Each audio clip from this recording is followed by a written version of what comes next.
আমরা যারা ছেলেরা আছি, যারা মেয়েরা আছে, দেখবেন আমাদের সব জায়গায় সময় দিতে পারি, কিন্তু লাস্ট কবে আমি আমার মায়ের ঘরে গিয়ে বসেছিলাম মনে আছে? আমার যুবক বন্ধুরা যদি থাকে বলতে পারেন লাস্ট কবে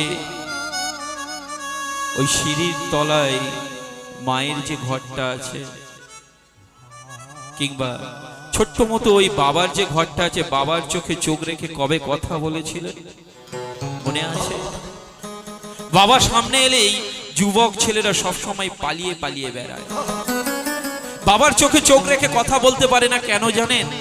সে আসলে নষ্টের দিকে যাচ্ছে। আর বাবা, তোমার বয়সটা পেরিয়ে এসেছে, তাই তোমার চাতুরতাটা বাবা ধরতে পারে। আর মায়েরা হয় মমতাময়ী, তাই মা বুঝতে পারে না।